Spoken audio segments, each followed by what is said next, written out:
नमस्कार। हर कहानी कुछ कहती है। आज की कहानी क्या कहती है तो चलिए सुनते हैं। कहानी गलतफहमी। हाँ, यदि कहानी अच्छी लगे तो लाइक जरूर करें। रेखा और सुनीता दोनों में गहरी दोस्ती थी। रेखा की शादी एक संपन्न परिवार में हो जाती है, वहीं सुनीता की शादी एक मिडिल क्लास में हो जाती है। एक दिन सुनीता रेखा से मिलने आती है। रेखा उसे बहुत प्यार से गले लगाकर मिलती है और दोनों काफ़ी देर तक गप्पे मारती हैं। कुछ देर बात करने के बाद रेखा को लगता है कि सुनीता कुछ परेशान है। रेखा, सुनीता क्या बात है? मैं देख रही हूँ तू पहले की तरह खुलकर बात नहीं कर पा रही है, कोई परेशानी है क्या? सुनीता, बहन मैं तेरे पास एक काम से आई थी। मुझे अपने बेटे का एडमिशन कराना है, लेकिन पैसे कम पड़ गए हैं।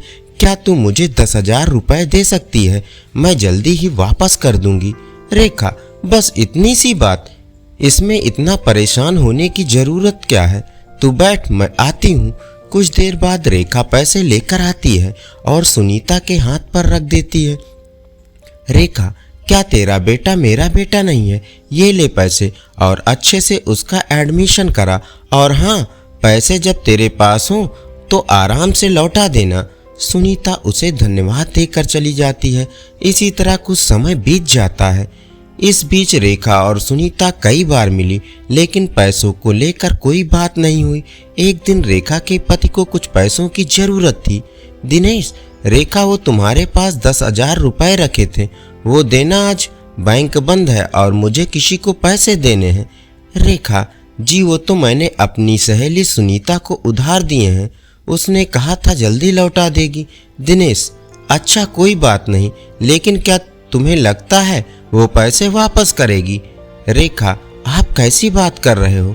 दिनेश, मैं ऐसे कई लोगों को जानता हूँ जो रिश्तेदारों को कोई ना कोई मजबूरी बताकर पैसे ले जाते हैं, बाद में वापस नहीं करते। और तो और उन्हें पैसों की आवश्यकता भी नहीं होती, वे तो केवल अपनी मौज मस्ती के लिए उधार लेते हैं। रेखा, नहीं, ऐसा नहीं हो सकता। सुनीता कभी झूठ नहीं बोलती। इसी तरह कुछ दिन और बीत जाते हैं। एक दिन रेखा सुनीता को फ़ोन करती है। सुनीता, कैसी हो? रेखा, मैं हरिद्वार आई थी, 3-4 दिन में वापस आकर तुमसे बात करती हूँ। रेखा के मन में विचार आया। रेखा, कहीं मेरे पति सही तो नहीं कह रहे थे? इसके यदि पैसे थे तो इसने मुझे लौटाने की ज़रूरत नहीं समझी और घूमने चल दी। अब तो इसका जब भी फ़ोन आएगा मैं सीधे सीधे पैसे मांग लूँगी। कुछ दिन और बीत जाते हैं, लेकिन सुनीता का फ़ोन नहीं आता। एक दिन रेखा सुनीता को फ़ोन करती है। रेखा, सुनीता तू मेरे पैसे हड़प कर बैठ गई। मैंने तेरी मदद की थी और तू मेरे पैसे वापस करने के बजाय हरिद्वार घूम रही है। चुपचाप 2 दिन में मेरे पैसे लौटा दे, आज से तेरी मेरी दोस्ती खत्म। अगले दिन सुनीता रेखा के घर आती है। सुनीता, बहन इतनी गुस्सा क्यों हो? ये ले अपने पैसे। रेखा चुपचाप पैसे ले लेती है। सुनीता बोली, रेखा तू मेरी बचपन की सहेली है, तू जानती है मैं झूठ नहीं बोलती। मैं तेरे पैसे लौटाना चाहती थी, लेकिन तभी मेरे ससुर जी की तबीयत अचानक खराब हो गई। वे हरिद्वार में रहते हैं, हमें अचानक जाना पड़ा। तेरा फ़ोन आने के अगले दिन उनका स्वर्गवास हो गया। हमें 13 दिन वहीं रुकना पड़ा। कल रात ही हम वापस आए हैं। यह सुनकर रेखा रोने लगी। रेखा, मुझे माफ़ कर दे, मैं भूल गई कि हरिद्वार में तेरा ससुराल है, मुझे गलत फहमी हो गई थी। सुनीता, कोई बात नहीं बहन, मुझे भी माफ़ कर दे, पैसे देने में देरी हो गई। सुनीता पैसे देकर चली जाती है, लेकिन उसके बाद सुनीता और रेखा पहले जैसी दोस्त नहीं रह पाती। वे कहीं मिलती तो सिर्फ औपचारिकता से थोड़ा बोल लेती थी। एक गलतफहमी ने उनके रिश्ते में हमेशा के लिए दरार डाल दी। धन्यवाद। कहानी सोने की चिड़िया। हाँ, यदि कहानी अच्छी लगे तो लाइक जरूर करें। एक नगर में राजा भीमसेन राज करते थे। उनके एक प्यारी सी राजकुमारी थी, ब्रजबाला। राजा अपनी बेटी से बहुत प्यार करते थे। एक दिन वे अपने महल के बाग में घूम रहे थे, तभी उन्हें एक चिड़िया दिखाई दी। राजा उस चिड़िया के पास गए तो देखा वह सोने की तरह चमक रही थी। राजा, अरे यह कैसी चिड़िया है? मैंने तो ऐसी चिड़िया पहले कभी नहीं देखी। चिड़िया, राजा मैं सोने की चिड़िया हूँ। यह सुनकर राजा सोच में पड़ गए कि सोने की चिड़िया इंसानों की आवाज में बात कर रही है। राजा, अरे चिड़िया, तू इंसानों की आवाज में कैसे बात कर रही है? चिड़िया, मैं दूर पहाड़ के पीछे से आई हूँ, वहाँ सब मेरी जैसी सोने की चिड़िया रहती हैं। मैं उड़ते उड़ते यहाँ तक आ गई, अब मैं थक गई हूँ, कुछ देर आराम करके चली जाऊंगी। राजा, रुको चिड़िया, क्या तुम मेरे महल में रह सकती हो? मेरी बेटी तुम्हें देखकर बहुत खुश हो जाएगी। चिड़िया, ठीक है, लेकिन मेरी एक शर्त है, जब तक मेरा मन करेगा मैं यहाँ रहूंगी, जब मैं जाना चाहूंगी मुझे जाने दोगे? राजा मान जाता है। वह अपनी अंगुली पर बैठाकर उस सोने की चिड़िया को अपनी बेटी ब्रजबाला को देता है। ब्रजबाला उसे देखकर बहुत खुश होती है। ब्रजबाला उस चिड़िया को बहुत प्यार से रखने लगती है। दोनों बहुत देर तक बात करती रहती हैं। इसी तरह कुछ दिन बीत गए। एक दिन चिड़िया रो रही थी। ब्रजबाला, क्या हुआ चिड़िया रानी, तुम रो क्यों रही हो? चिड़िया, मुझे अपने घर वालों की याद आ रही है, अब मैं जाना चाहती हूँ। यह सुनकर ब्रजबाला अपने पिता के पास गई, उसे सारी बात बताई। ब्रजबाला, पिताजी इसे रोक लो, मैं इसके बिना नहीं रह सकती। राजा अपनी बेटी की बातों में आ गया। उसने चिड़िया से रुकने के लिए कहा, लेकिन वह नहीं मानी। उसने राजा को उसका वचन याद दिलाया। राजा, मैं अपनी बेटी की खुशी के लिए कुछ भी कर सकता हूँ। अगर तुम अपनी मर्जी से नहीं रुकी तो मैं तुम्हें पिंजरे में कैद कर लूंगा। चिड़िया, तुमने वचन दिया था, अब तुम अपने वचन से मुकर रहे हो। अब मैं यहाँ एक पल भी नहीं रुक सकती। चिड़िया उड़कर चली गई। राजा उसे पकड़ ना सका। यह देखकर ब्रजबाला बेहोश हो गई। राजवैद्य को बुलाया गया। बहुत मुश्किल से ब्रजबाला को होश आया, लेकिन वह न किसी से बात कर रही थी, न कुछ खा रही थी। यह देखकर राजा बहुत परेशान हो गया। उसने पूरे राज्य में ऐलान कर दिया कि जो कोई सोने की चिड़िया लाएगा उसे बहुत सारा इनाम दिया जाएगा। ऐलान सुनकर बहुत से लोगों ने उस पहाड़ी के पीछे जाने की कोशिश की, लेकिन कोई वहां तक पहुंच नहीं सका। इधर ब्रजबाला की हालत बिगड़ती जा रही थी। एक दिन रात के समय राजा अपने महल की खिड़की के पास खड़े होकर रो रहा था। राजा, काश मैंने वह चिड़िया अपनी बेटी को ना दी होती, काश मैंने उस चिड़िया को कैद करने की कोशिश ना की होती तो वह रुक जाती। कुछ देर बाद उसे खिड़की पर वही चिड़िया बैठी दिखाई दी। चिड़िया, क्यों राजा, क्या हुआ? अपनी पूरी ताकत लगाकर भी मुझे नहीं ला पाए। राजा, चिड़िया रानी मुझे माफ कर दो, मेरी बेटी को बचा लो। चिड़िया उड़कर ब्रजबाला के पास पहुंच जाती है। चिड़िया को देखकर ब्रजबाला बहुत खुश होती है। चिड़िया कुछ दिन वहीं रुकने लगती है। जब ब्रजबाला पूरी तरह से ठीक हो जाती है तो चिड़िया जाने के लिए कहती है। चिड़िया, ब्रजबाला मुझे जाने दो, मेरा परिवार मेरा इंतजार कर रहा होगा। जब तुम मुझे याद करोगी मैं आ जाऊंगी। ब्रजबाला मान जाती है। राजा, तुम्हारा उपकार मैं कभी नहीं भूल सकता। चिड़िया, एक बात याद रखना, कभी भी किसी को छोटा नहीं समझना। यह कहकर चिड़िया उड़ जाती है। इसके बाद जब भी ब्रजबाला उसे याद करती है वह आ जाती है। धन्यवाद। तो चलिए सुनते हैं कहानी नई बहू और सास का वनवास। ये कहानी आपके दिल को छू जाएगी। हाँ, यदि कहानी अच्छी लगे तो लाइक जरूर करें। एक शहर में अमित अपनी माँ सुधा के साथ रहता था। एक दिन अमित सो रहा था, तभी उसकी माँ उसे जगाने आती है। सुधा, बेटा अभी तक सो रहा है, ऑफिस नहीं जाना है तुझे? अमित, माँ अभी सोने दो, कुछ देर और, अभी टाइम ही क्या हुआ है? सुधा जी, बेटा 9 बजने वाले हैं, चल जल्दी से उठकर तैयार हो जा। अमित तैयार होकर ऑफिस चला जाता है। सुधा जी जल्दी जल्दी घर का काम निपटाकर अपनी सहेली कविता को फोन मिलाती हैं। सुधा जी, कविता कैसी है? कविता, हाँ सुधा मैं ठीक हूँ, तू बता कैसी है? सुधा जी, मैं तो बिल्कुल ठीक हूँ। ये बता, मैंने तुझे कहा था अमित के लिए एक अच्छी सी लड़की ढूंढने के लिए, तूने कुछ किया या नहीं? कविता, हाँ मैंने बात की थी, मेरी दूर की रिश्तेदारी में एक लड़की है, बहुत ही गुणवान है, तुझे और अमित को जरूर पसंद आएगी। सुधा जी, तो जल्दी से बात चलाना, और हाँ, अगर उसकी फोटो तेरे पास हो तो मुझे भेज दे। कविता, जरा सब्र रख, मैं 1-2 दिन में भेजती हूँ। 2 दिन बाद कविता लड़की वालों से बात करके बताती है। अमित और संजना आपस में एक दूसरे से मिलते हैं। सभी को रिश्ता पसंद आ जाता है। कुछ ही दिनों में शादी हो जाती है। शादी के बाद सुधा जी बहुत खुश रहती थी। एक दिन सुधा जी किचन में खाना बना रही थी, तभी वहाँ संजना आती है। सुधा जी, बहू कुछ चाहिए तुम्हें? संजना, जी नहीं मम्मी जी, मेरे होते आप काम करें या ठीक नहीं। मैं चाहती हूँ आप आराम करें और सारा काम मैं करूँ। सुधा जी, बहू तुम अभी अभी तो आई हो, थोड़े दिन आराम करो, बाद में तुम्हें ही तो यह सब संभालना है। संजना, नहीं माँ जी, मैं ऐसे नहीं बैठ सकती, मैं आपकी मदद करती हूँ, धीरे धीरे मैं सब काम सीख जाऊंगी। संजना सुधा जी का हाथ बटाने लगती है।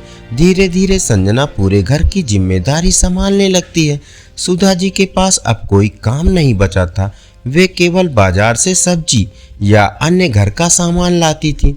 एक दिन सुधा जी बाहर से सब्जी लेकर आती हैं। वे जैसे ही घर के अंदर पहुंचने वाली होती हैं, उनके कानों में आवाज आती है।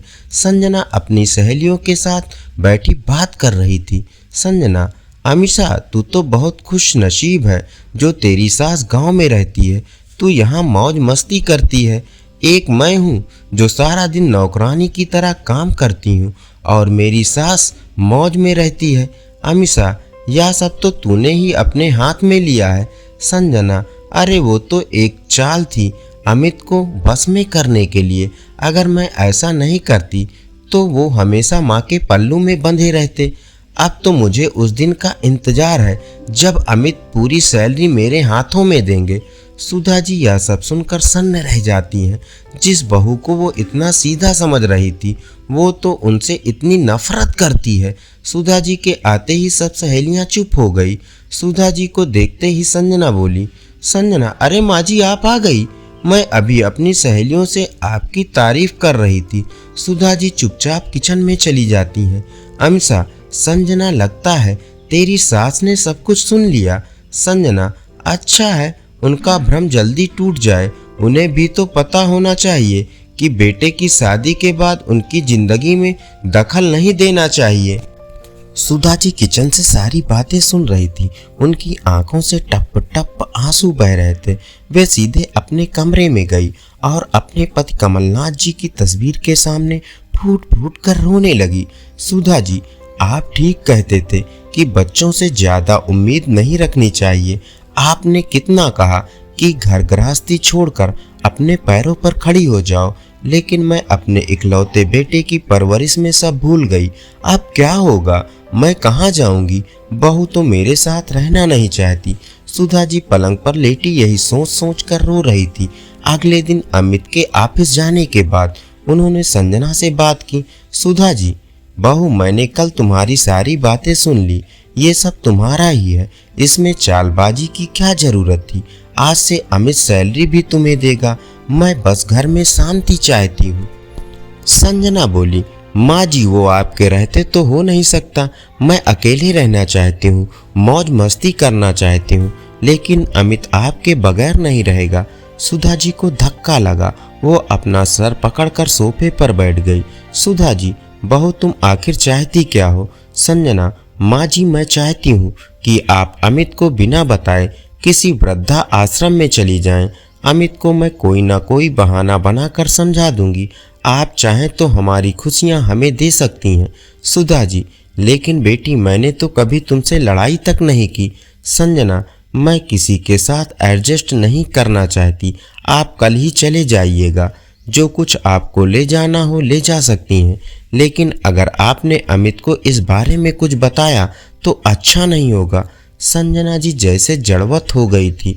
जिस घर को उन्होंने और उनके पति ने बड़े प्यार से सजाया था, वो एक पल में पराया हो गया। उनकी आंखों से आंसू बह रहे थे। वे चुपचाप अपने कमरे में जाकर बिस्तर पर लेट गई। आज उनका मन कर रहा था कोई चमत्कार हो जाए और उनके प्राण इसी घर में निकल जाएं। रात को अमित के सो जाने के बाद संजना सुधा जी के कमरे में आती है। संजना, माँ जी, आपने अपना सामान पैक कर लिया? सुधा जी, बहू मुझे घर से मत निकाल, मैं यहीं एक कोने में पड़ी रहूंगी। संजना, आपको एक बात समझ नहीं आती, आपके रहते अमित कभी भी पूरी तरह मेरा नहीं हो सकता।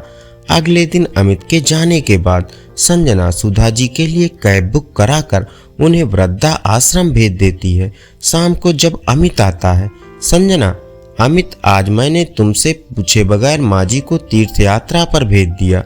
वो मेरी सहेली है ना, उसके पापा ने टूर बुक किया था, पूरी बस गई है। आज आखिरी दिन था, 2 महीने के लिए वे गई हैं। अमित, संजना, मुझे फोन तो कर सकती थी, पता नहीं माँ के पास पैसे भी हैं या नहीं। संजना, अमित, मैंने उन्हें पैसे दे दिए हैं और सारा इंतजाम टूर वाले कर रहे हैं, चिंता की कोई बात नहीं है। इसी तरह 2 महीने बीत जाते हैं। एक दिन संजना रोते हुए अमित के पास आती है। संजना, अमित, बहुत बुरी खबर है, तीर्थ यात्रा पर जाने वाली बस का एक्सीडेंट हो गया, उसमें कोई नहीं बचा। यह सुनकर अमित रोने लगता है। अमित, मुझे टूर वालों का नंबर दो, मैं वहां जाकर देखना चाहता हूँ। संजना, अमित, मैंने सब पता कर लिया है, बस हजारों फुट गहरी खाई में गिर गई है, किसी को कुछ पता नहीं लगा। अमित का दिल टूट जाता है, वह कई दिन तक माँ को याद करके रोता रहता है। कुछ दिन बाद संजना उसे समझाती है। संजना, अमित, जो होना था वो हो गया, शायद किस्मत को यही मंजूर था। कुछ दिन में सब सामान्य हो जाता है। एक दिन अमित कहीं जा रहा था, तभी उसे एक मंदिर दिखाई देता है। मंदिर को देखकर उसे माँ की याद आ जाती है। हर छुट्टी के दिन माँ उसे इस मंदिर में भगवान का आशीर्वाद दिलाने लाती थी। यह सोचकर वह मंदिर में चला जाता है। जब वह बाहर निकलता है तो देखता है मंदिर के बाहर पीपल के पेड़ के नीचे कुछ भिखारी बैठे थे। अमित उन्हें पैसे देने लगता है। तभी वह देखता है एक मैले कुचैले कपड़े में उसकी माँ बैठी भीख मांग रही थी। अमित, माँ, तुम यहाँ कैसे? तुम तो तीर्थ यात्रा पर गई थी। सुधा जी, बेटा, संजना ने मुझे घर से निकल जाने के लिए कहा और वृद्धा आश्रम भिजवा दिया। वो अकेले रहना चाहती थी। वृद्धा आश्रम में उन्हीं लोगों को रखते हैं जिनके घर वाले खर्चा देते हैं। संजना ने 1 महीने तो पैसे भिजवाए, उसके बाद पैसे भेजने बंद कर दिए। वृद्धा आश्रम वालों ने मुझे निकाल दिया, तब से यहीं रहती हूँ। कोई कुछ दे देता है तो खा लेती हूँ। तू कैसा है? अमित की आंखों से टप टप आंसू बह रहे थे। वो माँ को लेकर सीधा घर जाता है। सुधा जी को देखते ही संजना घबरा जाती है। अमित, संजना, तुम मेरी माँ को मरा बताकर झूठ बोला, अब तुम इस घर में 1 मिनट नहीं रह सकती। संजना, ये तो खुद ही यहाँ नहीं रहना चाहती थी। अमित, चुप रहो, कितना झूठ बोलोगी, चलो निकलो यहाँ से। सुधा जी, बेटा, बहू तो घर की लक्ष्मी होती है, इसे घर से मत निकाल। मेरा क्या है, मैं कहीं भी चली जाऊंगी, तुम दोनों सुखी से रहो। संजना, माँ जी, मुझे माफ कर दीजिए, मुझसे बहुत बड़ी भूल हो गई, मेरी यही सजा है कि मैं इस घर से चली जाऊं। सुधा जी, नहीं, मेरे होते या नहीं हो सकता। अमित, इसे माफ कर दे और खबरदार, जो बहू को कभी घर से निकल जाने को कहा। संजना सुधा जी के पैरों पर गिर जाती है। धन्यवाद। चलिए सुनते हैं कहानी सबक जिंदगी का। हाँ, यदि कहानी अच्छी लगे तो लाइक जरूर करें। शरद अभी ऑफिस से निकला ही था कि कोमल का फोन आ गया। कोमल, शरद कहाँ हो? मैं कब से तुम्हारा इंतजार कर रही थी, आज मूवी देखने जाना था। शरद, कोमल, मैं ऑफिस के काम में ऐसा उलझा कि सब कुछ भूल गया। तुम कहाँ हो? मैं अभी तुम्हें पिक करता हूँ। यह कहते कहते शरद गाड़ी में बैठ गया। लैपटॉप का बैग पीछे की सीट पर रखकर जल्दी से गाड़ी स्टार्ट करने लगा। कोमल, रहने दो, अब मूड नहीं है, मैं 2 घंटे से तैयार होकर तुम्हारा इंतजार कर रही थी, कभी तो मेरा ध्यान रखा करो।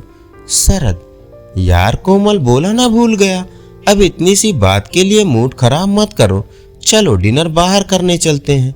कोमल, नहीं, अब मैं कहीं नहीं जाऊंगी और खाना भी नहीं बनाऊंगी, तुम्हें कुछ ऑर्डर करना हो तो कर देना। शरद को भी गुस्सा आ रहा था, लेकिन फिर उसने बात को संभालते हुए कहा, शरद, अच्छा बताओ क्या ऑर्डर करना है? कोमल, हर काम मेरे से पूछ कर करते हो, जो खाना हो मंगा लेना, यह कहकर कोमल ने फोन काट दिया। शरद को बहुत गुस्सा आ रहा था। पूरा दिन ऑफिस में बॉस से चिक चिक, घर पहुंचो तो बीबी के नखरे। शरद गाड़ी चलाकर घर पहुंचा। उसने कोमल को मनाने की बहुत कोशिश की, लेकिन कोमल ने उसकी एक न मानी। हार कर शरद भी बिना डिनर किए सोने चला गया। 2 साल हुए थे दोनों की शादी को। शरद और कोमल की अरेंज मैरिज हुई थी। शुरू के 1 साल दोनों बहुत खुश थे, लेकिन इसके बाद शरद ने एक नई कंपनी में अप्लाई किया। उसे गुरुग्राम में नौकरी मिल गई। पैकेज अच्छा था, दोनों बहुत खुश थे। वहीं शरद ने 6 महीने बहुत मन लगाकर काम किया तो उसका प्रमोशन हो गया। गाड़ी तो शरद के पास पहले से ही थी। उसने एक फ्लैट खरीद लिया जिसकी EMI बहुत ज़्यादा थी। शुरू में लगा कि चलो देखा जाएगा, लेकिन उस अपार्टमेंट में रहने का सुख ही अलग था। इस सुख को पाने के चक्कर में हर महीने 12-12 घंटे काम करके भी EMI भरना मुश्किल होता जा रहा था। इधर कंपनी के बॉस को उसने मकान के मुहूर्त में बुलाकर एक और बड़ी गलती कर दी। बॉस को जैसे पता लगा कि इसने 20 साल के लिए EMI बांध ली है, अब कहीं जॉब छोड़कर नहीं जा सकता। उसने शरद से ज़्यादा काम लेना शुरू कर दिया। बात बात में उसे नीचा दिखाना, जो काम उसका नहीं था वह भी उस पर लाद दिया जाता। शरद बेचारा सब कुछ सहकर भी कोमल को खुश रखने की कोशिश करता था। इधर छोटे शहर से गुरुग्राम के अपार्टमेंट में आई कोमल अब यहाँ के तौर तरीके सीखने लगी थी। सोसाइटी में रहने वाले लोगों से दोस्ती हो गई। अब उनके जैसे लाइफस्टाइल को अपनाने के चक्कर में अनाप शनाप खर्च करने लगी। कोमल के लिए लाइफ केवल एंजॉय करने के लिए थी। कोमल को हर दिन घूमने जाना था, मूवी, थिएटर, बाहर डिनर, इन सब का शौक लग गया था क्योंकि स्टेटस अपडेट करना था। इसके अलावा शरद के साथ महीने में एक बार टूर प्लान कर लेती थी, जिसे ना चाहते हुए भी शरद को मानना पड़ता था। शरद की जिंदगी पत्नी और बॉस को खुश करने में बर्बाद हो रही थी। खर्च कम करने की बात पर घर में लड़ाई हो जाती थी। कोमल, बाकी लोग भी तो मेंटेन कर ही रहे हैं, सिर्फ सोच का फर्क है। जैसी आदत डालोगे वैसी डली रहेगी। शरद, उनकी और हमारी कमाई में जमीन आसमान का अंतर है। इनमें से कुछ लोग तो बहुत पहले से यहाँ रह रहे हैं, हमें अभी 20 साल EMI भरनी है। कोमल, तुम कहीं और जॉब के लिए अप्लाई भी तो नहीं करते, तुम भी तो इसी कंपनी से चिपके रहना चाहते हो सकता है अच्छा पैकेज मिल जाए। शरद, नौकरी बदलने के रिस्क के लिए सेविंग होनी चाहिए। यहाँ महीने का लास्ट आने से पहले ही पूरे खर्च हो जाते हैं। अगली सैलरी तक के खर्चे क्रेडिट कार्ड से करने पड़ते हैं। मेरी बात मानो तो कुछ दिन के लिए ऐसा बंद कर दो। कोमल, ये सब तो तुम्हें यहाँ आने से पहले सोचना चाहिए था। मेरी कितनी बेइज्जती होगी। मैंने तुम्हारी भी कितनी तारीफ की है यहाँ सोसाइटी में, उसका क्या? ये लोग हमें बहुत अमीर समझते हैं। मैं ये सब नहीं कर सकती, तुम्हें किसी तरह अपनी इनकम बढ़ानी होगी। शरद चुप रह गया। वह अंदर ही अंदर घुट रहा था। शादी से पहले छोटे से शहर में एक छोटा सा कंप्यूटर इंस्टीट्यूट चलाता था। कितना सुखी था। सुबह क्लास होती, दोपहर को खाना खाने घर आता, फिर 2-3 घंटे आराम करके शाम की क्लास के लिए निकल जाता। रात को 10 बजे घर आ जाता तो कोमल गरम गरम खाना परोसती। तरक्की के चक्कर में माता पिता को भी छोड़ दिया। उन्होंने कितना मना किया था, बेटा जो मिल रहा है उसमें सब्र कर, लेकिन उनकी एक बात नहीं मानी। तब तो गाड़ी खरीदने का शौक था। एक बार अपना घर क्या छोड़ा, एक बार भी माता पिता से मिलने नहीं गया। छोटा भाई वही इंस्टीट्यूट चला रहा है, बार बार फोन पर कहता है भैया मुझे भी बुला लो। अब उसे कैसे बताऊं कि यहाँ आकर उसने क्या खोया क्या पाया। आज सुबह जल्दी मीटिंग थी, सुबह जल्दी जाने के लिए कोमल को बोला था, लेकिन जब शरद सुबह तैयार हुआ तो पता लगा कोमल सोकर ही नहीं उठी है। बिना नाश्ता किए, बिना टिफिन लिए वह ऑफिस पहुंच गया। आज बॉस ने उसे और उसके साथ काम करने वाले 3 लोगों को नए टारगेट समझा दिए। इंक्रीमेंट का लालच देकर पिछले 6 महीने से लगातार टारगेट बढ़ाता जा रहा था। आज के टारगेट पूरा करने के लिए शरद को संडे भी काम करना पड़ेगा। इतना बोझ उठाना उसके लिए असंभव था। मीटिंग के बाद वह बॉस के केबिन में गया। बॉस, आओ शरद, तुम बहुत काबिल हो, मुझे विश्वास है ये टारगेट तुम जरूर पूरा कर लोगे। शरद, सर ये रहा मेरा रिजाइन, मैं 1 महीने का नोटिस पीरियड पूरा करके चला जाऊंगा। बॉस, ये तुम क्या कह रहे हो? अपने करियर से खिलवाड़ कर रहे हो। तुम्हारे घर की EMI का क्या होगा? शरद, सारे क्लेश की जड़ वह हाई सोसाइटी का घर ही है जिसके कारण मेरी जिंदगी नर्क हो गई है। इसी EMI ने मुझे तुम्हारा गुलाम बना रखा था। मैं वह फ्लैट बेच रहा हूँ। इससे पहले कि बॉस ज्यादा सवाल जवाब करता, शरद तेजी से बाहर निकल आया। आज वह बहुत हल्का महसूस कर रहा था। उसने प्रॉपर्टी डीलर्स को फोन किया और फ्लैट को बेचने के लिए बोला। शाम को शरद घर आया तो कोमल ने कहा, कोमल, हम कल कहीं घूमने चलें क्या? तुम कल की छुट्टी ले लो। शरद, कोमल, अब बस 1 महीने की बात है, उसके बाद बस छुट्टी ही छुट्टी है। कोमल, क्या मतलब? शरद बोला, मैंने नौकरी छोड़ दी है, इस फ्लैट को बेच रहा हूँ। जो भी पैसा मिलेगा उससे लोन चुक जाएगा। हम वापस अपने घर जा रहे हैं। इस मर्डर सोसाइटी ने मेरा सुख चैन और जहाँ तक कि तुम्हें भी छीन लिया। अब तुम्हें मेरी कोई फिक्र नहीं। अपने इंस्टीट्यूट में जरा देर होने पर तुम फोन पर फोन करती रहती थी कि जल्दी आ जाओ, मैं भी भूखी हूँ। यहाँ मैं नाश्ता करूँ या नहीं, टिफिन बने या नहीं, तुम्हें कोई परवाह नहीं है। 1 महीने जितने मजे करने हैं कर लो। मैंने पिताजी को फोन कर दिया है, हम वापस आ रहे हैं, वहीं इंस्टीट्यूट चलाएंगे। कोमल, ये तुमने क्या कर दिया? सब बर्बाद कर दिया। शरद, बर्बाद नहीं, ये सब कभी हमारा था ही नहीं। दूसरों की होड़ के चक्कर में अपना सुकून खो बैठे। एक बार सोच कर देखो, अगले 20 साल में मेरा क्या हाल होता? EMI वही रहती, मेरा काम करने की शक्ति घटती, खर्चे बढ़ते। एक दिन ऐसा होता कि शायद इस ऐसो आराम के चक्कर में मैं ही नहीं रहता। यह सुनकर कोमल के होश उड़ गए। इस तरह तो कभी उसने सोचा ही नहीं। कोमल, मुझे माफ कर दीजिए, दूसरों के चक्कर में मैं आप पर ध्यान देना ही भूल गई। आप सही कह रहे हैं, हम वापस अपने घर चलते हैं।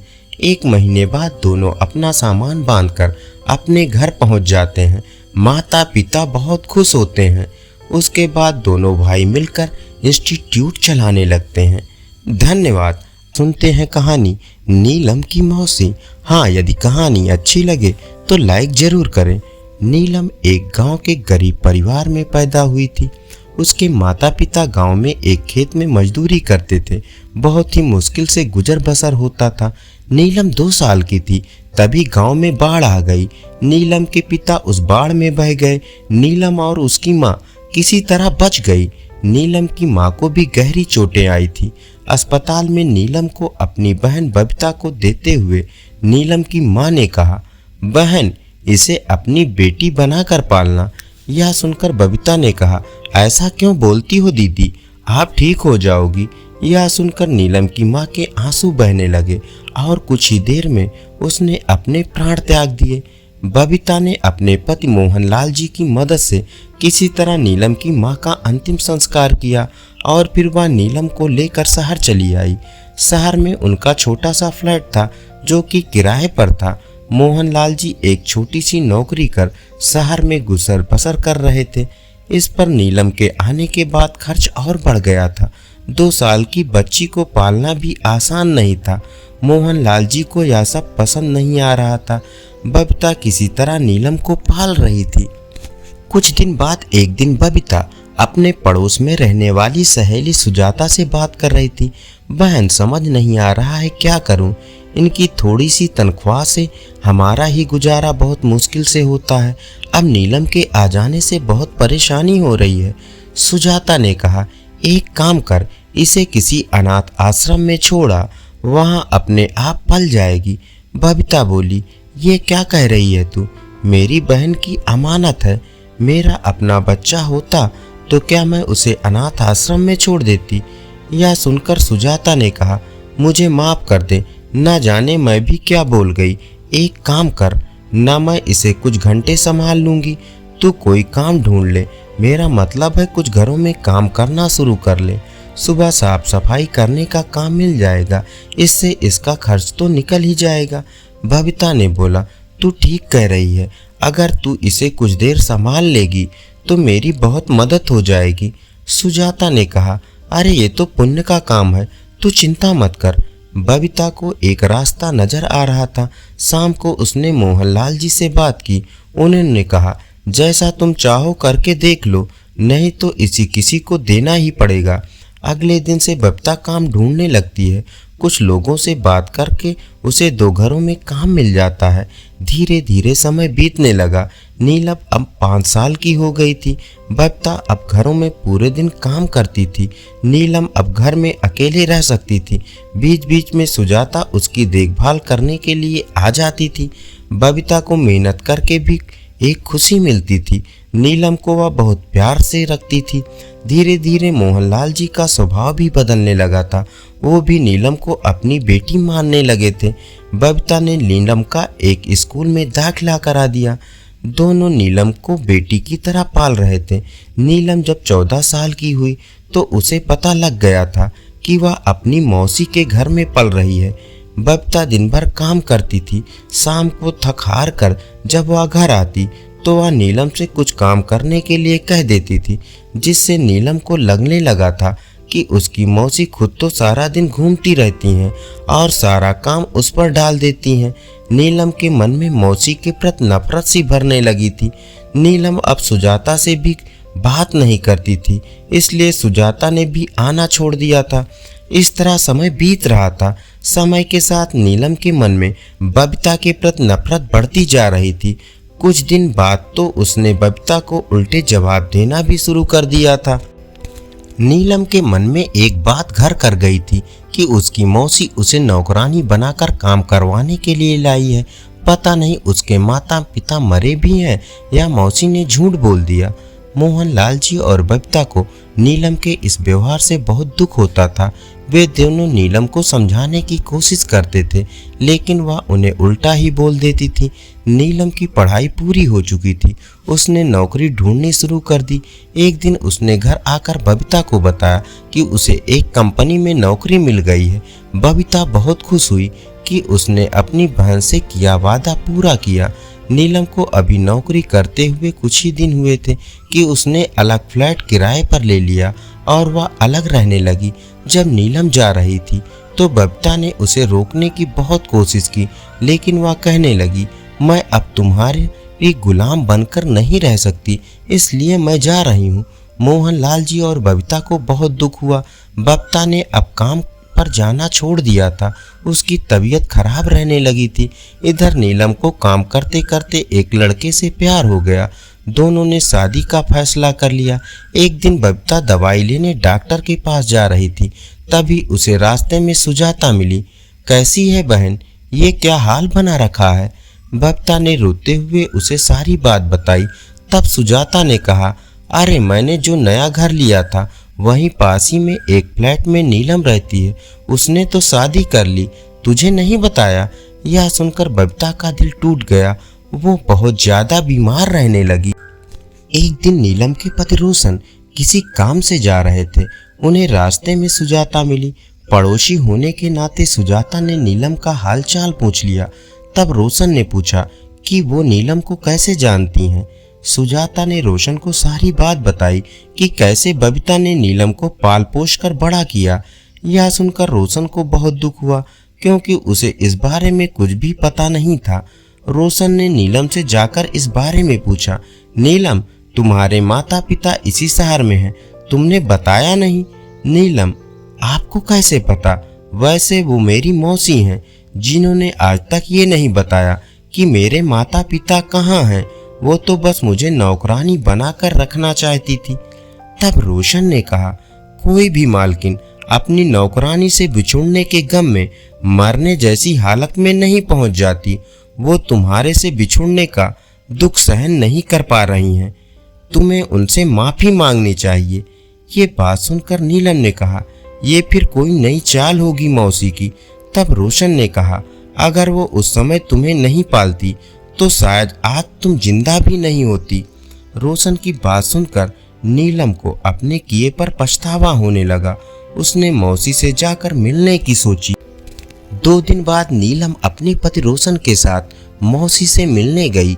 वहां जाकर पता लगा कि 2 दिन पहले ही बबीता सबको छोड़कर चली गई। नीलम उसकी फोटो के सामने फूट फूट कर रोने लगी। मोहन लाल जी नीलम को संभालते हुए कहा, बेटी वापस आने में बहुत देर कर दी, तेरी मौसी तुझे बहुत याद करती थी। नीलम ने प्रायश्चित करने की सोची। नीलम और उसके पति रोशन मोहन लाल जी को अपने घर ले आए। नीलम उनकी पिता की तरह देखभाल करती थी। रोशन भी उन्हें अपने घर के बड़े बुजुर्ग की तरह मान सम्मान देता था। नीलम हर दिन बबीता की फोटो के सामने दीपक जलाकर उनसे माफी मांगती थी। धन्यवाद। तो चलिए सुनते हैं कहानी चांदी की पायल। हाँ, यदि कहानी अच्छी लगे तो लाइक जरूर करें। गांव से नए नए शहर आए। राम बहादुर और मीना काम ढूंढ रहे थे। राम बहादुर के गांव का दोस्त हरिया उसे काम दिलवा देता है। मजदूरी का काम मिलने से राम बहादुर बहुत खुश था। इधर मीना ने सड़क के किनारे पटरी पर एक छोटा सा तंबू बनाकर उसमें अपनी गृहस्थी जमा ली थी। एक नन्ही सी बेटी कंचन, जो अभी 6 साल की थी, उसे कुछ समझ नहीं आ रहा था। नई जगह, इतनी भीड़, ये सब देखकर वह डर रही थी। मीना ने कंचन को अपनी गोद में बिठाया और कहा, बेटा डरो नहीं, हम शहर में आए हैं, यहाँ बहुत पैसा कमाएंगे, तुम्हें अच्छे से पढ़ाएंगे। यह सुनकर कंचन ने पूछा, माँ हमारा गांव में इतना बड़ा मकान था, उसे छोड़कर यहाँ छोटे से पन्नी के मकान में क्यों आ गए? यहाँ हमारा घर नहीं है तो अपने गांव चलो। कंचन की बातों का मीना के पास कोई जवाब नहीं था। वह उसे समझाते हुए कहती है, बेटी चिंता मत कर, तेरे बाबा बहुत मेहनत कर रहे हैं, एक दिन शहर में भी हमारा अपना घर होगा। शाम को राम बहादुर वापस आया। उसे जो मजदूरी से पैसे मिले थे उनसे वह खाना बनाने का सामान ले आया। मीना ने वहीं पास में चूल्हा बनाकर खाना तैयार किया। फिर तीनों खाकर अपने छोटे से तंबू में जाकर सोने लगे। मीना ने राम बहादुर से कंचन की बात की। राम बहादुर ने कहा, अगर सही से काम मिलता रहा और कुछ पैसे बच गए तो किराए पर एक छोटा सा कमरा ले लेंगे। अगले दिन राम बहादुर काम पर चला जाता है। मीना कंचन को लेकर काम ढूंढने निकलती है। अपने तंबू को बंद करके दोनों माँ बेटी पास के गली में पहुंच जाती हैं। मीना कई घरों में झाड़ू पोछे के काम के लिए कहती है, लेकिन उसे कहीं भी काम नहीं मिलता। इसी तरह 1 सप्ताह बीत जाता है। राम बहादुर की कमाई से किसी तरह एक टाइम का खाना बन जाता था। एक दिन मीना और कंचन काम ढूंढने जा रहे थे। एक दुकान के आगे कंचन रुक जाती है। वह एक सुनार की दुकान थी। वहां सामने शीशे के शोकेस में एक सुंदर सी चांदी की पायल रखी थी, जिसे देखकर कंचन रुक जाती है। कंचन कहती है, माँ ये मुझे चाहिए, ये छमछम करती पायल पहननी है। मीना उसे समझाती है, बेटा ये तो बहुत महंगी होगी, हमारे पास खाने के भी पैसे नहीं है, ये कहाँ से ले पाएंगे। लेकिन कंचन गुस्सा हो जाती है। वह जिद करने लगती है। मीना उसे किसी तरह समझाकर वापस ले आती है। शाम को कंचन बिना खाना खाए सो जाती है। मीना राम बहादुर को सारी बात बताती है। राम बहादुर कहता है, तू चिंता मत कर, यहीं पास बाजार में नकली पायल मिलती है, मैं कल ले आऊँगा, उसे क्या पता लगेगा चांदी की है या नहीं। अगले दिन राम बहादुर शाम को पायल लेकर घर आता है। कंचन बहुत खुश हो जाती है। 2 दिन बाद मीना के साथ कंचन वापस उसी दुकान के आगे से गुजरती है। वहां उसे वही चांदी की पायल दिखती है। कंचन दोनों पायल को मिलाने लगती है। उस चांदी की पायल के सामने अपनी पायल उसे फीकी नजर आती है। कंचन अपनी माँ से कहती है, माँ तुमने मुझे नकली पायल ला कर दी, असली देखो कितनी चमक रही है। मीना ने समझाया, बेटी ये पुरानी हो गई है, वो नई है, इसलिए ऐसा लग रहा है। लेकिन कंचन को मीना की बात पर विश्वास नहीं होता। वह फिर से गुस्सा होकर घर आ जाती है। शाम के समय राम बहादुर घर वापस आता है। राम बहादुर कहता है, सुन, मुझे एक जगह काम मिल गया है और रहने की जगह भी। साथ ही मेरे सेठ के घर में मैंने तेरे लिए भी बात कर ली है। उनके ही घर में रहेंगे और काम करेंगे। मीना कंचन के सुझाने के बाद राम बहादुर को सारी बात बताती है। राम बहादुर कहता है, चल देखते हैं, पहले ये काम तो हो जाए। अगले दिन तीनों सेठ के घर पहुंच जाते हैं। राम बहादुर सेठ के कारखाने में काम करता था और मीना सेठ के घर में काम करने लगी थी। एक दिन कंचन बाहर बरामदे में बैठी थी। मीना झाड़ू पोछा लगा रही थी। तभी सेठ जी की बेटी वहां आई। कंचन ने देखा, उसने वही चांदी की पायल पहन रखी थी। उसे देखकर कंचन जोर जोर से रोने लगी। कंचन का रोना सुनकर मीना दौड़कर उसके पास आई। सेठ सेठानी राम बहादुर भी वहां आ गए। मीना ने कंचन को किसी तरह चुप कराया, फिर रोने का कारण पूछा तो कंचन ने कहा, इसने वो पायल पहन ली जिसे मैंने दुकान में देखा था, अब मैं क्या पहनूंगी? सेठ जी ने पूछा तो राम बहादुर ने सारी बात बता दी। यह सुनकर सेठ जी ने कहा, बच्चे सबके एक जैसे होते हैं, चल मैं इसके लिए तुझे पायल दिला देता हूँ। थोड़े थोड़े पैसे मजदूरी में से कटवा लेना। शाम को वापस आते समय सेठ जी ने कंचन के लिए पायल खरीद ली। राम बहादुर ने कंचन को पायल दी तो वह बहुत खुश हुई। अगले 7 महीने तक मीना और राम बहादुर अपनी मजदूरी में से थोड़े थोड़े पैसे कटवाते रहे। धन्यवाद। चलिए सुनते हैं कहानी एक चिट्ठी भगवान को। हाँ, यदि कहानी अच्छी लगे तो लाइक जरूर करें। रोहित अपने घर के बाहर खेल रहा था। उसकी माँ कमला आज काम पर नहीं गई थी, वह घर पर ही बिस्तर पर लेटी थी। कमला, रोहित कहाँ है बेटा, इधर आ। रोहित माँ की आवाज सुनकर दौड़कर माँ के पास आया। रोहित, क्या हुआ माँ? कमला, बेटा जरा सा पानी दे दे पीने के लिए और जा कुसुम चाची को बुला ला। रोहित ने माँ को पानी दिया। पानी देकर वह दौड़कर कुसुम चाची के घर पहुंच गया। रोहित, चाची, माँ ने आपको बुलाया है। कुसुम, ठीक है, तू चल मैं आती हूँ। कुछ ही देर में कुसुम चाची माँ के पास आ गई। कुसुम, कमला, मैंने तुझे पहले ही कहा था काम से छुट्टी लेकर पहले अपना इलाज करा ले, लेकिन तूने मेरी सुनी है कभी? कमला, बहन, मुझे लगता है मैं शायद बच ना पाऊं। मुझे रोहित की चिंता होती है। ये तो अपने हाथ से खाना भी नहीं खा पाता, मेरे बाद इसका क्या होगा? कुसुम, बेकार की बातें क्यों सोच रही है? ऐसे बीमारी तो आती जाती रहती है, तू ठीक हो जाएगी। कल अस्पताल गई थी तो क्या कहा डॉक्टर ने? कमला, डॉक्टर ने बोला कि कैंसर फैल रहा है, लंबा इलाज चलेगा, लेकिन मैं जानती हूँ डॉक्टर झूठ बोल रहा है। मेरा शरीर मेरा साथ छोड़ रहा है। छोटा सा रोहित घर के बाहर खड़ा होकर अपनी माँ और कुसुम चाची की बातें सुन रहा था। उसे लगा जैसे उसका और माँ का साथ छूट जाएगा। कुसुम चाची माँ को सांत्वना दे रही थी। कमला, बहन, मेरे बात मेरे रोहित का ध्यान रखना। जानती हूँ तुझ पर मेरा कोई हक नहीं है, लेकिन इसके पिता के जाने के बाद सभी ने मेरा साथ छोड़ दिया। कुसुम, तू इसकी चिंता मत कर। तूने कहा था बड़े कैंसर के अस्पताल में इसका इलाज है। कमला, हाँ है तो सही, लेकिन वहाँ इलाज कराने में बहुत पैसा लगेगा। मैं कहाँ से लाऊंगी इतना पैसा? कुसुम, भगवान पर भरोसा रख, सब ठीक हो जाएगा। रोहित छिपकर दोनों की बातें सुन रहा था। उसे बस इतना पता था कि भगवान उसकी माँ को अच्छा कर सकते हैं। शाम को जब कमला सो रही थी तब रोहित ने अपने बस्ते में से कॉपी निकाल कर कुछ लिखना शुरू किया। भगवान जी, मेरी माँ को कैंसर है, उसकी बीमारी ठीक कर दो, नहीं तो पैसे भेज दो जिससे बड़े अस्पताल में इलाज हो जाए। पापा की तरह मेरी माँ को अपने पास मत भुला लेना, भूल न जाना। मेरा घर बड़े हनुमान जी के मंदिर के पीछे वाली गली में 3 नंबर का है। आपका अपना रोहित। चिट्ठी लिखकर रोहित ने अपने बस्ते में रख ली। अगले दिन सुबह वह चिट्ठी लेकर गया और पोस्ट बॉक्स में डाल आया। रोहित बहुत खुश था। उसे पता था भगवान जी उसकी माँ को ठीक कर देंगे। कमला, कहाँ चला गया था सुबह सुबह? रोहित, कहीं नहीं माँ, बस घर के बाहर ही खेल रहा था। रोहित की लिखी चिट्ठी डाक के साथ छटनी के लिए पोस्ट ऑफिस पहुंच जाती है। वह चिट्ठी एक डाकिये के हाथ लगती है, जिसे पढ़कर वह पोस्ट मास्टर के पास ले जाता है। पोस्ट मास्टर चिट्ठी को पढ़कर सोचने लगता है, इस बच्चे की मदद करनी चाहिए। वह चिट्ठी को अपनी जेब में रख लेता है।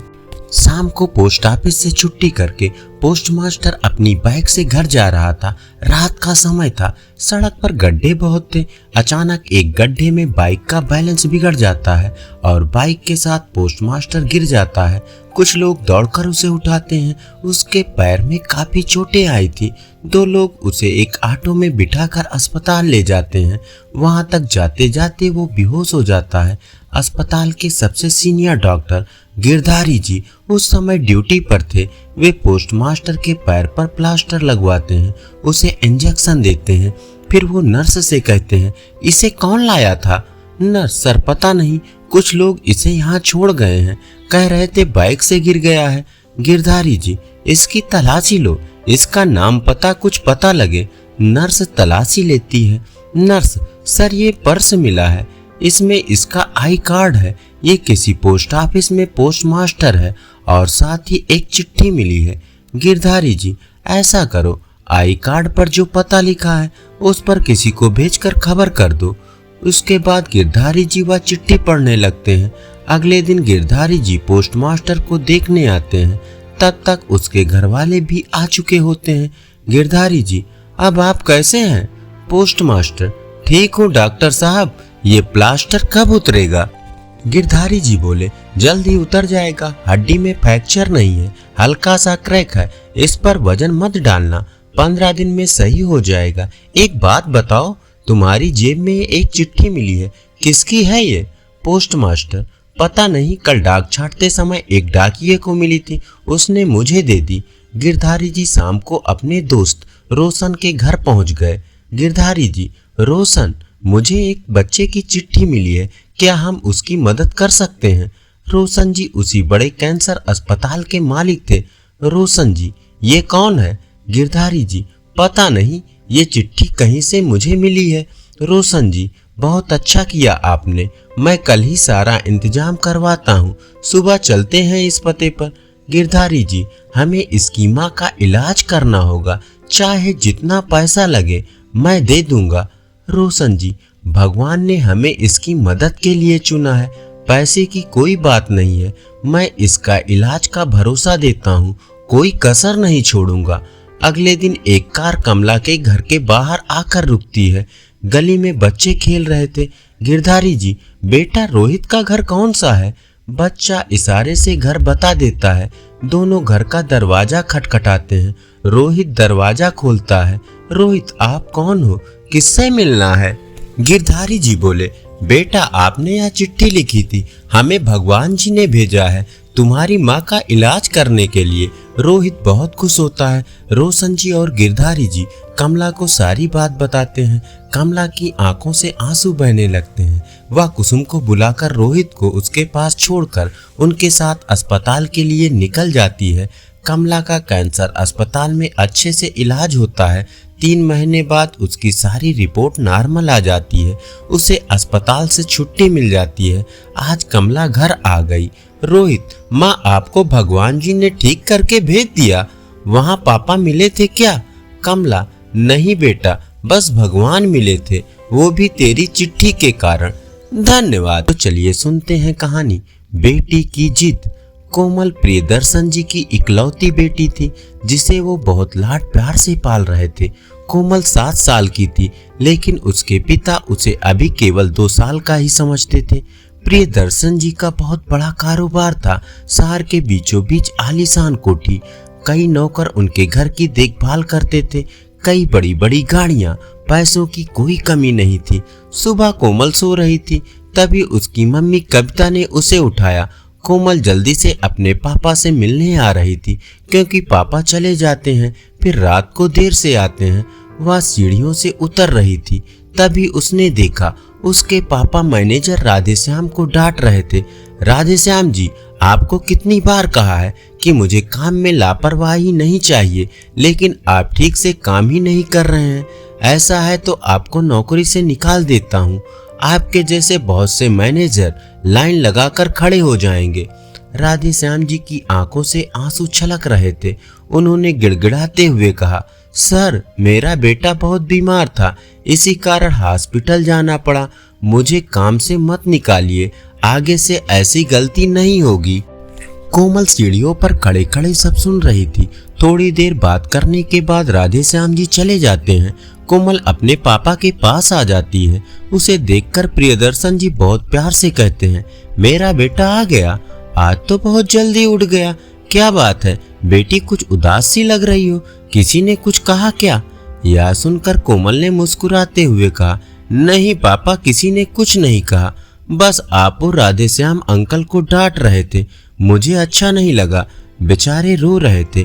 प्रियदर्शन जी ने कहा, बेटा तुम इन लोगों को नहीं जानती हो, ये लोग कोई ना कोई बहाना बनाते रहते हैं, आगे से मैं ध्यान रखूंगा कि तुम्हारे सामने ये सब ना हो।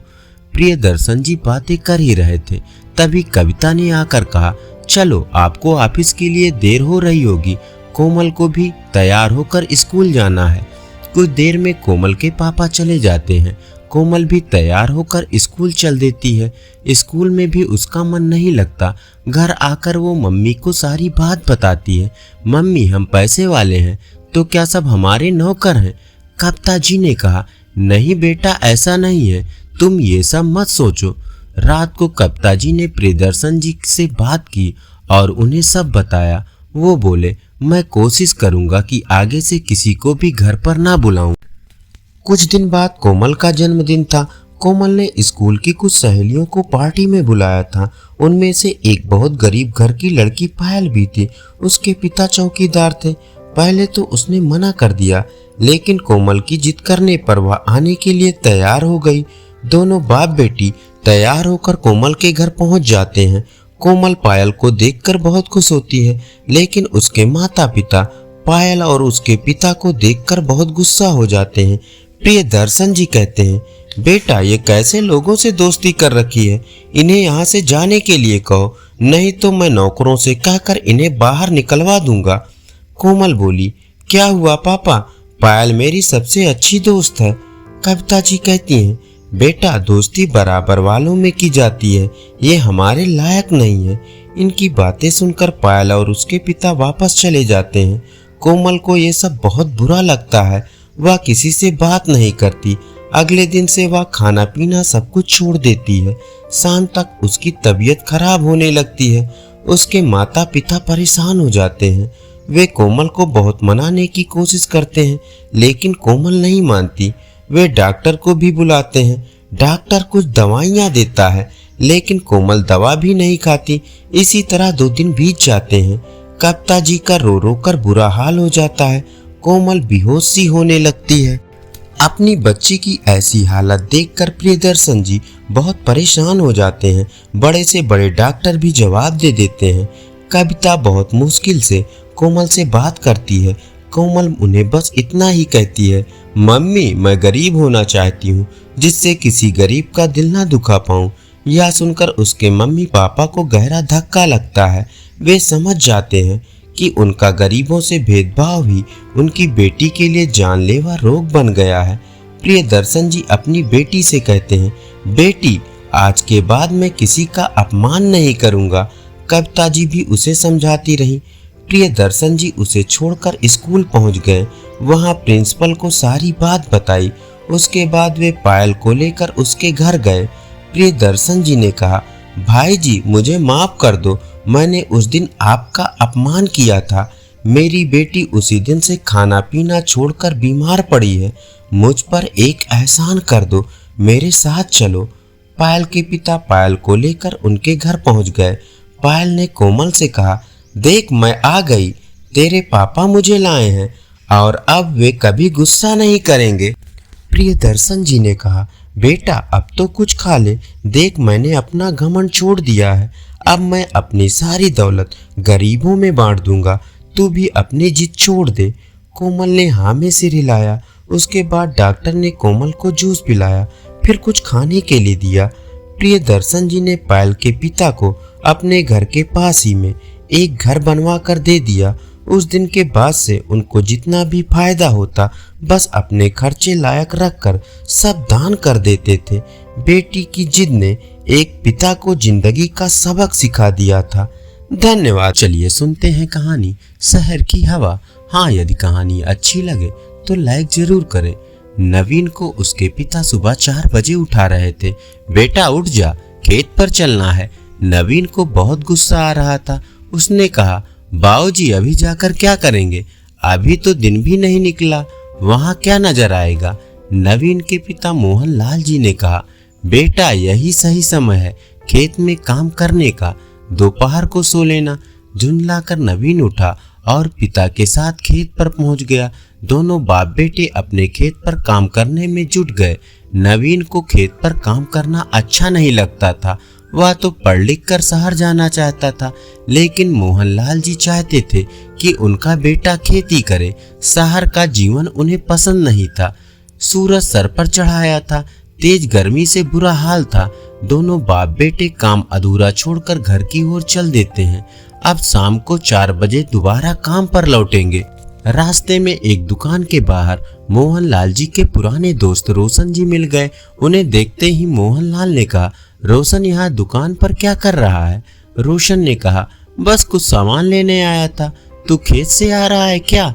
नवीन ने रोशन जी के पैर छुए तो वो बोले, लगता है बेटे को खेती सिखा रहा है। इसे यहीं गांव में रखने का विचार है क्या? अरे इसे पढ़ने दे, फिर शहर में अच्छी सी नौकरी लग जाएगी। यह सुनकर मोहनलाल जी ने कहा, अरे क्या रखा है शहर में, पैसों के पीछे पागल हैं लोग। वैसे तू सामान लेने क्यों आया है? आज क्या घर में दावत है? रोशन जी ने झेपते हुए कहा, वो कल कमल का फोन आया था, वो छुट्टी मनाने के लिए घर आ रहा है अपने बच्चों के साथ। मोहनलाल जी ने कहा, और तू लग गया मेहमान नवाजी करने में। तेरा बेटा छुट्टी पर पिकनिक मनाने आ रहा है। क्या फायदा, बच्चे मेहमानों की तरह आते हैं, हम उनका स्वागत करते रहते हैं, 2 दिन बाद वे चले जाते हैं। कभी तू भी गया है शहर उनके घर? रोशन ने शर्मिंदा होते हुए कहा, हाँ भाई, कह तो तू ठीक रहा है। जब से शहर गया है बस साल में 1-2 बार अपनी गाड़ी लेकर पिकनिक मनाने आ जाते हैं। 10 दिन पहले फोन कर देते हैं, हम पूरा घर सजाने में लग जाते हैं और 2 दिन बाद मेहमान की तरह चले जाते हैं। रही बात मेरे जाने की, तो उनके फ्लैट में हमारे लिए जगह ही नहीं है। नवीन को इन बातों से चिढ़ हो रही थी। वह बोला, क्या चाचा जी आप भी कमल भैया को बुरा बोल रहे हो? जानते हो कितनी बड़ी कंपनी में मैनेजर हैं। मैनेजर? अरे जो अपना घर मैनेज नहीं कर पाया, अपने माता पिता को बेसहारा छोड़ गया, वो कंपनी क्या मैनेज करेगा? पढ़ लिख कर पैसों के पीछे अपने परिवार को छोड़ देना कहाँ की समझदारी है? मोहनलाल जी ने उसकी बात काटते हुए कहा। नवीन को उनकी बात बुरी लग रही थी। इधर रोशन जी शर्म से पानी पानी हो रहे थे। वो बोले, अब जैसा भी है ठीक है, अच्छा मैं चलता हूँ। उनके जाने के बाद दोनों बाप बेटे घर आ जाते हैं। नवीन और उसके पिता के विचारों में कोई मेल नहीं रह गया था। माँ जी ने नाश्ता बनाया। दोनों नहा धोकर नाश्ता करने बैठे ही थे, तभी बाहर गाड़ी की आवाज सुनकर दोनों बाहर निकल आए।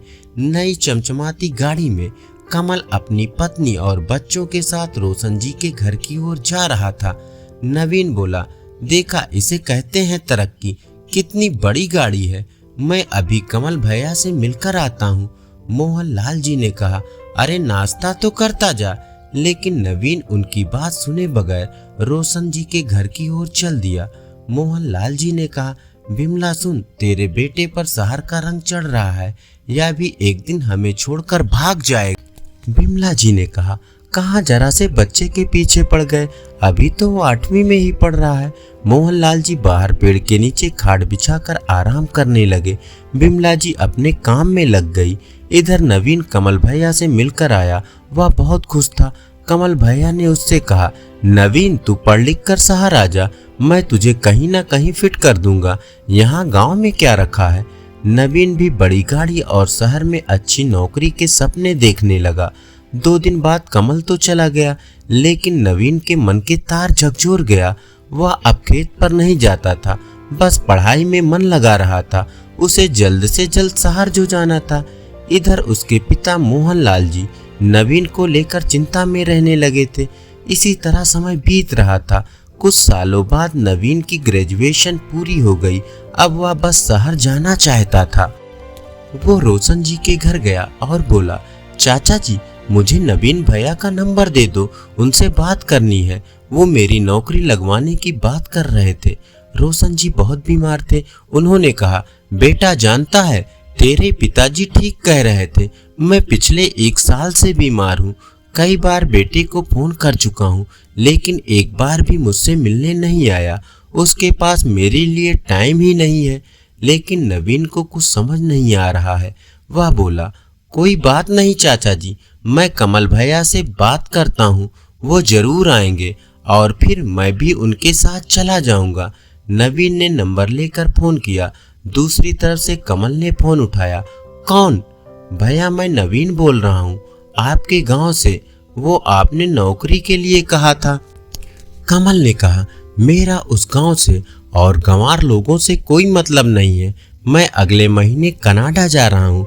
मेरे पिता ने फोन कर करके मेरा दिमाग खराब कर दिया है। अब पूरे गांव में नंबर बांट रहे हैं। आज के बाद फोन मत करना। यह कहकर कमल ने फोन काट दिया। नवीन को बहुत बड़ा झटका लगा। उसके तो सारे सपने टूट गए। वह उदास होकर अपने घर आया।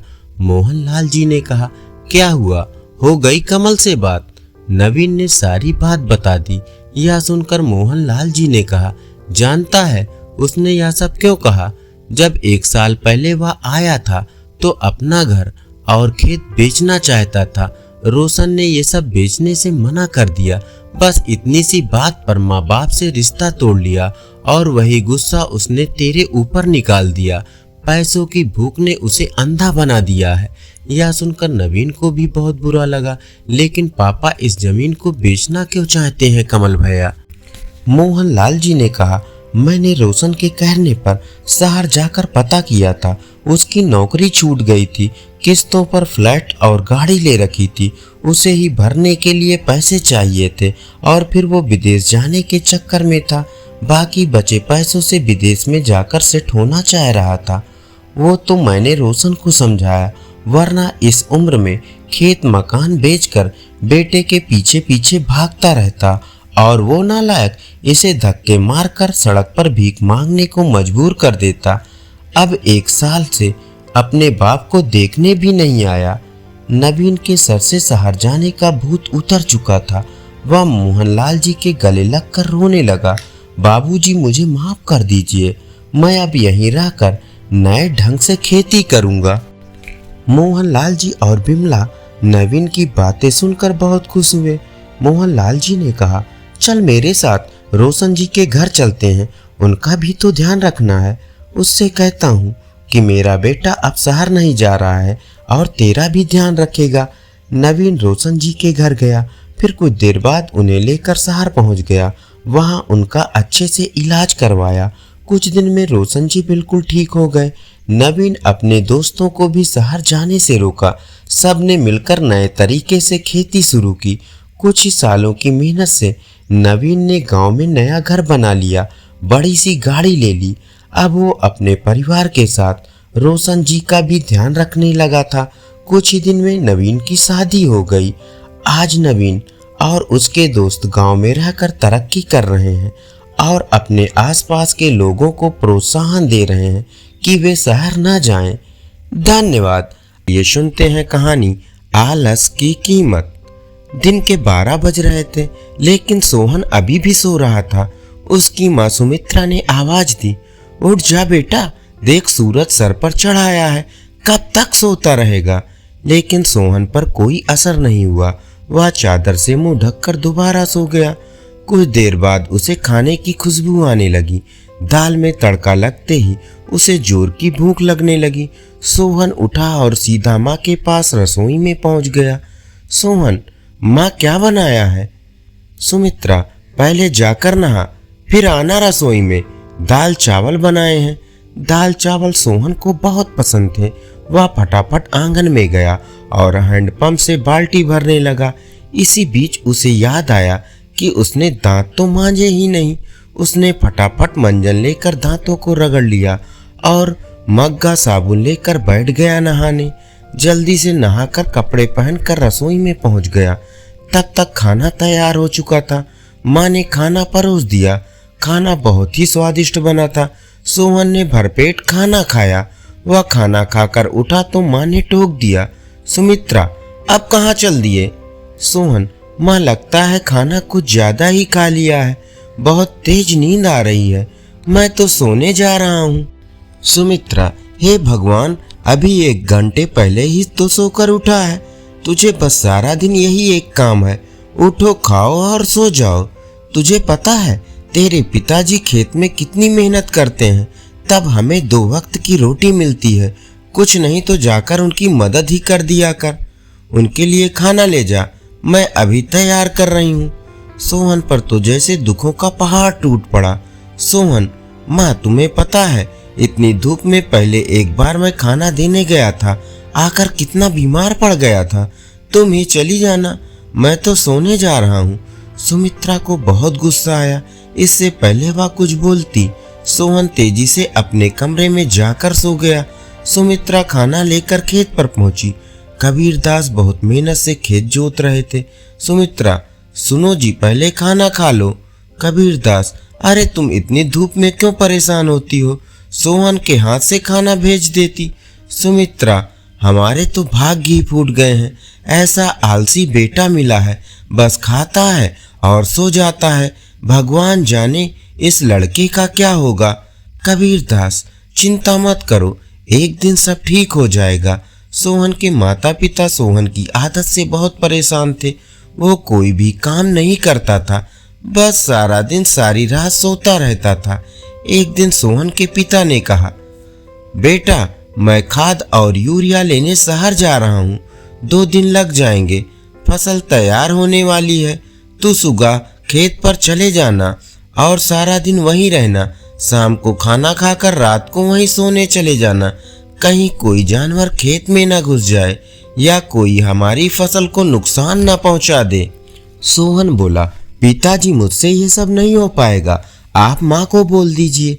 कबीरदास, नालायक, खेत की देखभाल आदमियों का काम होता है, अगर मुझे पता लगा तू खेत पर नहीं गया या फसल को नुकसान हो गया तो तेरी खैर नहीं। सोहन डर गया। वह पिताजी के जाने के बाद माँ से बोला, माँ सुबह जगा देना, नहीं तो पता नहीं पिताजी क्या करेंगे। सुमित्रा सोहन को सुबह 4 बजे जगा देती है। सोहन हाथ में फावड़ा लेकर खेत में पहुंच जाता है। वहां जाकर देखता है चारों ओर ठंडी हवा चल रही थी। वह एक पेड़ के नीचे बैठ जाता है। तभी उसे हल्की हल्की रोशनी नजर आती है। पूरा खेत लाल रोशनी से भर जाता है। सोहन ये सब पहली बार देख रहा था। वह आश्चर्य से सब देखता रहा। कुछ ही देर में सूरज उगने लगा। यह देखकर सोहन को बहुत आश्चर्य हुआ। कुछ ही देर में सभी गांव वाले खेत में काम करने आ गए। सब अपने अपने खेत पर काम कर रहे थे। सोहन पेड़ के नीचे बैठा था। तभी उसके पास के खेत से माधो काका आए। माधो काका, सोहन मेरे खेत में पानी लग गया, अब तू अपने खेत में पानी काट ले। सोहन बोला, काका मुझे तो कुछ पता नहीं, ये सब तो पिताजी ने कभी नहीं बताया। माधो काका, बेटा कभी पिता के साथ खेत पर आया है जो तुझे पता होगा। माधो काका ने अपने बेटे को बुलाकर पानी सोहन के खेत की ओर कर दिया। माधो काका, जब पूरा खेत भर जाए तो हमें बता देना। सोहन बैठकर देखता रहा, लेकिन सुबह जल्दी उठने के कारण उसे नींद आ गई। खेत में पानी बहुत ज्यादा भर गया। तभी माधो काका दौड़ते हुए आए। माधो काका, नालायक, यहाँ सोने आया था, अपने पिता की सारी मेहनत बर्बाद कर दी, सारी फसल नष्ट हो गई। सोहन हड़बड़ा कर उठा। उसका खेत पानी से लबालब भरा हुआ था। माधो काका ने जल्दी से पानी दूसरी ओर काटा, लेकिन तब तक बहुत देर हो चुकी थी। लगभग आधी फसल खराब हो चुकी थी। सोहन, काका अब कुछ नहीं हो सकता क्या? माधो काका, नहीं बेटा, तैयार फसल का ध्यान बच्चे की तरह रखना पड़ता है। समय से पानी देना, खाद देना, जानवरों से बचाना, इसलिए हम दिन रात खेत पर रहते हैं। अब तो भगवान ही मालिक है। सोहन पेड़ के नीचे बैठा रोता रहा। दोपहर को सुमित्रा खाना लेकर आई। उसे सब पता लगा तो उसने भी सोहन को बहुत डांटा। शाम को सोहन घर नहीं आया, ना ही उसने खाना खाया। उसकी भूख प्यास नींद सब उड़ चुकी थी। अगले दिन जब कबीरदास घर आए तो उन्होंने सोहन के बारे में पूछा। सुमित्रा ने सारी बात बता दी। कबीरदास सब छोड़कर दौड़ते हुए खेत पर पहुंचे। उन्होंने देखा सोहन पेड़ के नीचे बैठा रो रहा था। आधी फसल खराब हो चुकी थी। सोहन बोला, पिताजी मुझे माफ कर दीजिए, मेरे आलस ने इतना बड़ा नुकसान कर दिया। आप चाहे तो मुझे पीट लीजिए। कबीरदास, नहीं, तुझे मारने से फसल ठीक नहीं होगी। वादा कर, आज के बाद कभी आलस नहीं करेगा। चल अब घर चल, वहीं बात करेंगे। दोनों घर आ जाते हैं। सोहन की आंखों से अब भी आंसू बह रहे थे। सुमित्रा ने उसे खाना दिया, लेकिन उसने खाना नहीं खाया और अपने कमरे में जाकर रोने लगा। सुमित्रा, जी अब क्या होगा? आधी फसल तो बर्बाद हो गई। कबीरदास, सुमित्रा, कोई घाटे का सौदा नहीं है। आधी फसल देकर अगर बेटा सुधर गया तो यही काफी है। कबीरदास ने सोहन को बुलाया। कबीरदास, बेटा अब तो जो नुकसान होना था वो हो गया। अब हमें कल से आधे खेत की फसल उखाड़कर दोबारा बोनी होगी। सोहन, पिताजी आप बाकी आधे खेत में यूरिया लगाकर उसे काटने का इंतजाम कीजिए। मैं इस पर अकेले काम करना चाहता हूँ। अगले दिन सुबह 4 बजे सोहन अपने पिता के साथ खेत पर पहुँच गया और पिताजी के बताए अनुसार खेत पर काम करने लगा। 4 महीने कठिन परिश्रम करने के बाद नई फसल बहुत बढ़ती हुई दिखाई देने लगी। सोहन अब एक कर्मठ मेहनती इंसान बन चुका था। धन्यवाद। अभी आप सुन रहे थे कहानी आलस की कीमत।